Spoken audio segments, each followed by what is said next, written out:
అధికార ప్రతిపక్షాలు మూడో ప్రత్యామ్నాయ రాజకీయ శక్తిగా ఎదనివ్వకుండా కుట్రలు చేస్తున్నాయని జనసేన కన్వీనర్ పార్థసారథి విమర్శించారు. జనసేన పార్టీకి వామపక్షాలు ప్రజల బలముందని ఆయన తెలిపారు.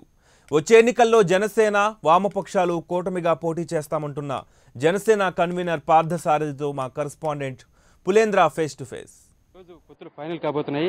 ఈ రోజు పొత్తుల యొక్క ముఖ్య ఉద్దేశం ఏంటి, ఎన్ని సీట్ల పంపకాలు ఉంటాయి, ఏ విధంగా ముందుకెళ్తున్నారు, మేనిఫెస్టోని ఏ విధంగా రూపొందించబోతున్నారు దాని మీద జనసేన పార్టీ కన్వీనర్ పార్థసారథి గారు మనతో ఉన్నారు. సార్ చెప్పండి, ఈ రోజు ఏ అంశాల మీద చర్చించబోతున్నారు? 2018 మార్చి ఆవిర్భావ సభలో పవన్ కళ్యాణ్ గారు ఆ రోజున తెలుగుదేశం పార్టీ అవలంబిస్తున్నటువంటి అవినీతికరమైనటువంటి రాజకీయం, భారతీయ జనతా పార్టీతో కలిపి కాంప్రమైజ్ పాలిటిక్స్ చేస్తా ఆంధ్రప్రదేశ్ రాష్ట్రానికి సంబంధించి ప్రత్యేక హోదా విషయంలో కానివ్వండి, అలానే విభజన చట్టంలో ఉన్నటువంటి వివిధ అంశాలని, వివిధ హామీల్ని మనం తీసుకునే విషయంలో కానివ్వండి, చంద్రబాబు నాయుడు గారు ఘోరంగా విఫలమయ్యారు అని చెప్పని, అవినీతిలో కూరుకుపోయారు అని చెప్పని మార్చి 14 జరిగిన సభలో పవన్ కళ్యాణ్ గారు తెలుగుదేశంతో విభేదించినప్పటి నుంచి ఈ రాష్ట్రంలో ప్రతిపక్ష నాయకుడుగా ఉన్నటువంటి జగన్మోహన్ రెడ్డి గారు కూడాను ఆయన పాత్రను సరిగా పోషించలేని పరిస్థితుల్లో మేము జనసేన పార్టీలో వామపక్షాలు ఏదైతే ప్రజల కోసం పోరాటం చేస్తా ఉన్నాయో వారితో పాటు కలిపి గత సంవత్సర కాలం నుంచి కూడా మేము ప్రజా సమస్యల మీద పోరాటం చేస్తున్నాం. నిత్యం పవన్ కళ్యాణ్ గారు చేస్తున్న ప్రజా పోరాట యాత్రకి వామపక్షాలు సంపూర్ణ మద్దతు ప్రకటించినాయి. అలానే ఉద్దాన విషయంలో కానివ్వండి, ఇక్కడ మనకి వైజాగ్లో ఉన్నటువంటి డ్రెడ్జింగ్ కార్పొరేషన్ విషయం కానివ్వండి, తెలుగుదేశం ప్రభుత్వంలో జరుగుతున్న అవినీతిని ఎండగట్టడంలో కానివ్వండి, ఒక ప్రతిపక్ష నేత ఎంత ఘోరంగా ఈ రాష్ట్రంలో విఫలమైపోయాడని చెప్పని ప్రజలకి తెలియజేసే విషయంలో కానివ్వండి, వామపక్షాలతో కలిపి జనసేన పార్టీ ఒక ప్లాట్ఫామ్ తయారు చేసుకుని గత సంవత్సర కాలం నుంచి మేము పోరాటాలు చేస్తా ఉన్నాం.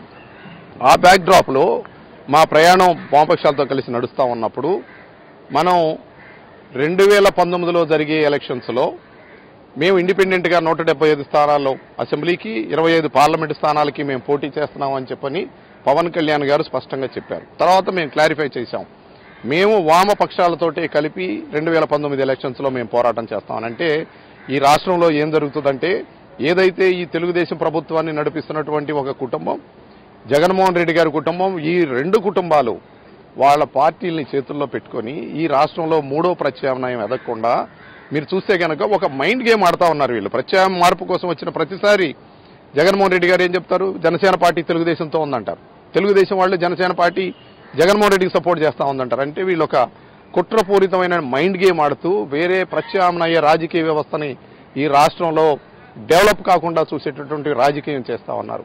దాన్ని మేము ఛేదించుకొని పవన్ కళ్యాణ్ గారు స్పష్టంగా చెప్పారు, మేము వామపక్షాలతో పాటు కలిపి 2019 ఎలక్షన్ చేస్తాం, మేము తెలుగుదేశం ప్రభుత్వంతో కానీ జగన్మోహన్ రెడ్డికి సంబంధించిన వైసీపీతో కానీ మాకు ఎలాంటి పొత్తు ఉండదు అని చెప్పని. ఈ రోజు జరిగే మీటింగ్లో ముఖ్యంగా ఏ అంశాలు చర్చకు రాబోతున్నాయి? ఈ రోజు అంటే మనం సీట్ల షేరింగ్ ఇవన్నీ కూడా మేము సిద్ధాంతపరంగా వామపక్షాలతో కలిపి మేము ఎలక్షన్స్కి పోతాం అనేది పవన్ కళ్యాణ్ గారు చాలా క్లియర్గా చెప్పారు. సీట్ల విషయం అనేది ఇవాళ చర్చలో రాదు. మేమంటే ఒక కామన్ మినిమం ప్రోగ్రాం లాగా ఏదైతే ఈ రాష్ట్రానికి సంబంధించిన సమస్యలు ఉన్నాయో వాటికి సంబంధించిన విషయాల మీద మేము అవగాహన పెంపొందించుకుంటాం.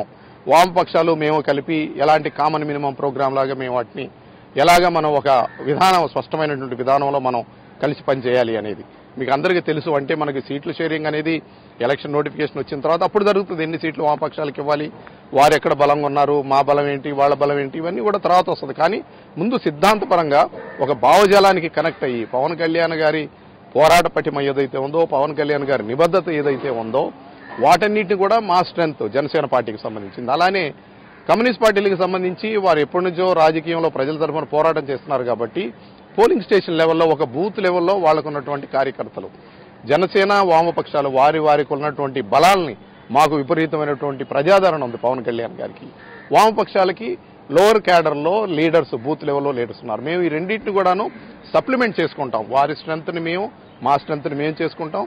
సీట్ల షేరింగ్ అనేసరికి ఇంకా కొంచెం టైం పడుతుంది అది. బట్ ఇవాళ అయితే మాత్రం కూర్చొని చర్చలు మనం ఏ విషయాల మీద కలిపి మనం పోరాటం ఇంకా ముందుకు తీసుకెళ్లాలి, ఏ విషయాల మీద మనం ఎలాంటి భావాలను వ్యక్తపరచాలి, వీటన్నిటి మీద ఇవాళ ప్రముఖంగా చర్చ ఉంటుంది. ఇవాళ జనసేన పార్టీ ఇవాళ మా పిలుపు మేరకు వామపక్షాల కేంద్ర స్థాయి నాయకులు, సెంటర్లో ఉన్నటువంటి బివి రావు గారు కానివ్వండి, సురవరం సుధాకర్ రెడ్డి గారు కానివ్వండి, వీరందరూ కూడా వచ్చి వాళ్ళ చర్చలు జరుపుతారు. ముఖ్యంగా ఈ రోజు కేవలం సిద్ధాంతపరమైన చర్చలు మాత్రమే జరుగుతాయి. అదేవిధంగా పొత్తుల సీట్లకు సంబంధించి త్వరలోనే ఎన్నికల నోటిఫికేషన్ వచ్చిన తర్వాత మాత్రమే చర్చలు ఉంటాయని చెప్పేసి, ఇప్పటికి మాత్రం సిద్ధాంతపరమైన చర్చలు మాత్రం ఉంటాయని చెప్పేసి జనసేన నాయకులు చెప్పడం జరుగుతుంది. కెమెరామెన్ రాజారావుతో పులేంద్ర, ప్రైమ్ న్యూస్.